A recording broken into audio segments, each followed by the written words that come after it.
নমস্কার বন্ধু, বন্ধুরা, তোমরা কেমন আছো? তোমাদের আন্তরিক শুভেচ্ছা ও ভালোবাসা জানাই।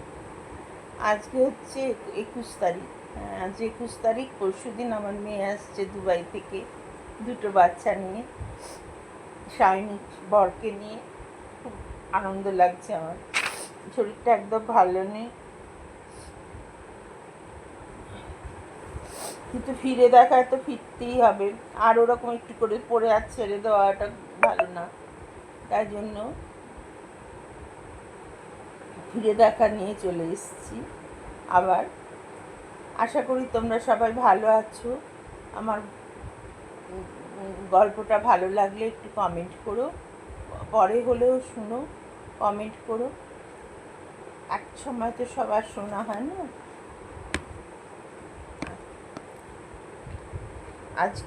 কালকে আমরা একাদশ পর্যায়ে পড়েছি, আজকে দ্বাদশ পর্ব করব। আমার লাস্ট লাইনটা ছিল, স্নেহা চোখ মুছে বলল, কাল তো তোমায় ছেড়ে দেবে, তাই না? আমি আর অমল তোমায় বাড়ি নিয়ে যাব। মৈনাক হেসে বলল, তথাস্তু।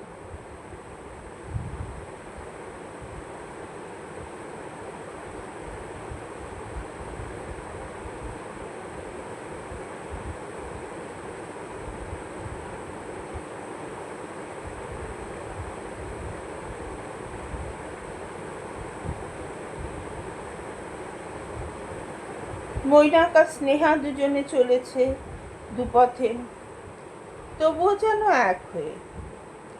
দুজনে দুপথে চলেছে, তবুও যেন একই হয়ে চলেছে। এক সুন্দর ভালোবাসায় আবদ্ধ জীবন। পারস্পরিক শাসন, ভালোবাসা। হয়তো রোজ দেখা হয় না, একসাথে থাকেও না, কিন্তু অন্তরে একে অন্যের হাত ধরে পার হয়ে যাচ্ছে এক একটি বছর। এই করে করে 5-6টি বছর পার হয়ে গেল। জীবনের 5-6টি বছর পার হয়ে গেল। কলি বড় হয়ে গেল, এমএ পাশ করে গেছে, প্রেমেও পড়ল। ছেলেটির নাম অর্ক, রায়পুর কলেজেই নতুন পড়াতে এসেছে। ওর বিষয় হলো ইতিহাস। প্রত্নতাত্ত্বিকের মতো মাটি খুঁড়ে সব বার করতে চায়। অদ্ভুত মানবিক ছেলে। স্নেহা খুব ভালোবাসে ছেলেটিকে। স্নেহার জীবনেও একটা বিরাট আশ্রয় ধসে যায়। তার অমন স্নেহময়ী মা চলে গেলেন প্রায় বিনা নোটিসে। মাত্র 3 দিনের জ্বরে সব শেষ হয়ে গেল মৈনাকের আপ্রাণ চেষ্টা। স্নেহার কাছে এসে কান্নায় ভেঙে পড়ে বলল, আমি পারলাম না স্নেহা, আমি হেরে গেলাম, আমাকে ক্ষমা করো। স্নেহা মৈনাকের বুকে মুখ রেখে আকুল কান্নায় ভেঙে পড়ল। মৈনাক ওর বুকে পিঠে হাত বুলিয়ে দিতে দিতে তার পুরুষ চোখও শুকনো থাকলো না। হয়তো নিজের মাতৃশোকটাও নতুন করে আবার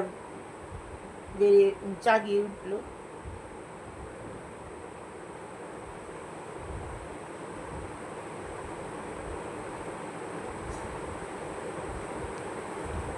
আজ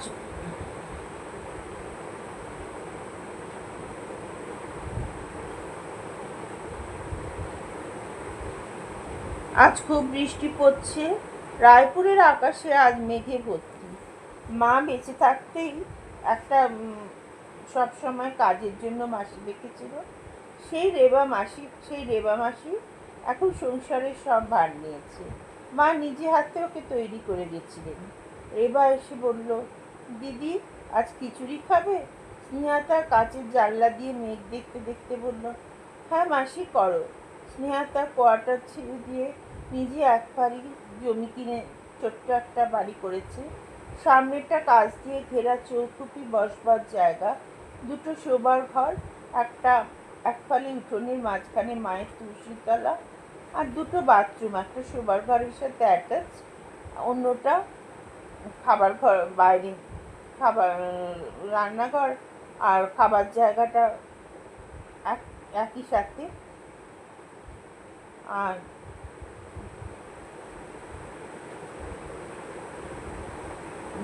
দুটো, একটি শোবার ঘরের সাথে অ্যাটাচ আর অন্যটা খাবার জায়গার পাশে সুন্দর ছিমছাম ফ্ল্যাট, ছোট্ট বাড়ি। বাড়ি তৈরির সময় মৈনাক অনেক সাহায্য করেছিল। স্নেহার বারণ শোনেনি, বলেছিল এ আমার কর্তব্য, আমায় বাধা দিও না।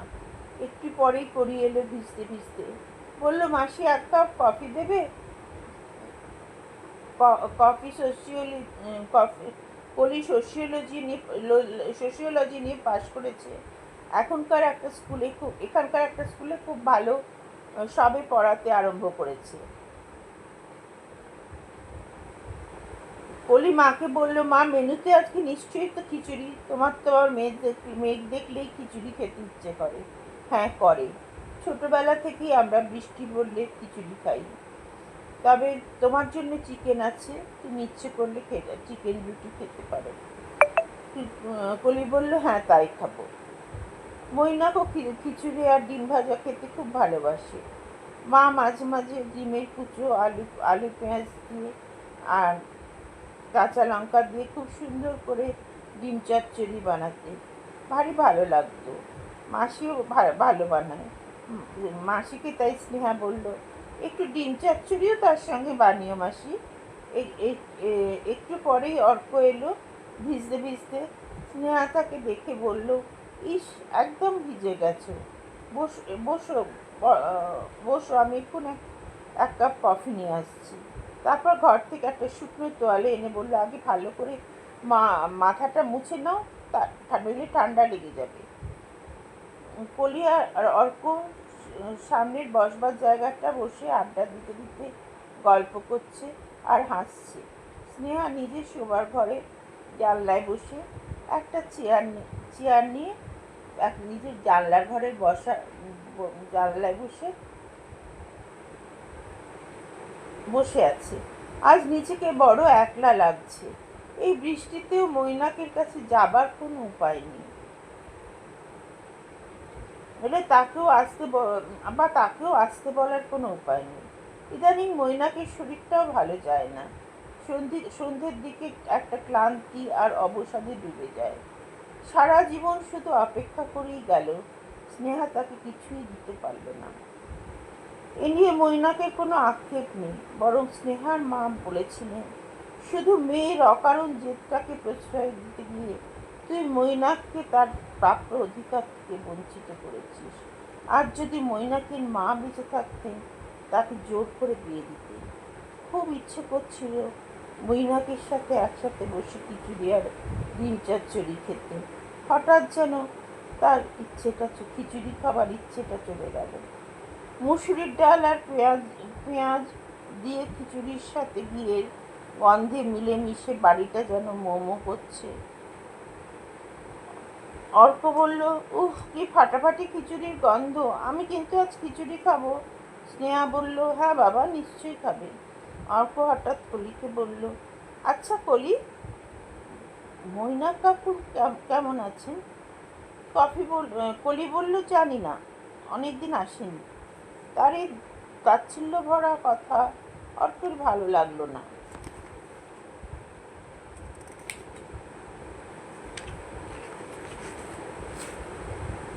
বলল, আচ্ছা কলি, আন্টির তো মৈনাক কাকুর সাথে খুব বন্ধুত্ব, দুজনেই তো ভীষণ একলা। তোমার কখনো মনে হয়নি ওদের দুজনকে একসাথে থাকার একটা ব্যবস্থা করে দেওয়া যায় কিনা? মানে মানে আমরা যদি দুজনে মিলে ওদের বিয়ের ব্যবস্থা করতে পারি।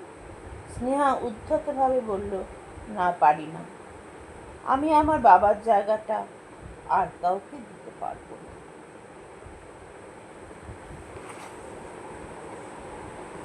আজকে এই অবধি থাক, আর একটা পর্বই বাকি আছে, সেটা কালকের জন্য রাখা থাক, নইলে ভিডিওটা ভীষণ বড় হয়ে যাবে আজকে, তাই এই অবধি থাক। পুরোটা পড়ে দেওয়া যেত, বড্ড বড় ভিডিও হয়ে যাবে, অর্ধেকটা কাটা যাবে, কি দরকার, বরং কালকেই পড়বো বাকিটা। বন্ধুরা ভালো থেকো, আবার কালকে আসবো, ফিরে দেখায় আবার কাল ফিরে আসবো।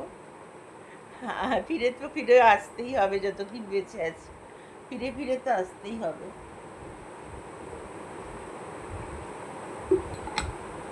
সে ফিরে দেখাই হোক আর ফিরে না দেখাই হোক, জানি না আর কতদিন দেখা হবে। যতদিন দেখা হয়, দেখা তো হচ্ছে না, কমেন্টও পাচ্ছি না। একজন খালি দিদিভাই বলে খুব ভালোবেসে আমাকে করেছিল, তার কথা আমার মনে আছে। সে আমার মেয়ের বয়সী, মেয়ের চেয়েও বোধহয় ছোটো হবে। আর একজন ছোট ভাই আমার, এই দুজনকেই পেয়েছি আর এতদিন পর্যন্ত 1 বছরে। আর ভিউজ অনেক আসছে, কিন্তু আর বন্ধু হয়ে সেরমভাবে কেউ এগিয়ে আসছে না। ঠিক আছে, রাখছি। ভালো না লাগলে আর কি করা যাবে।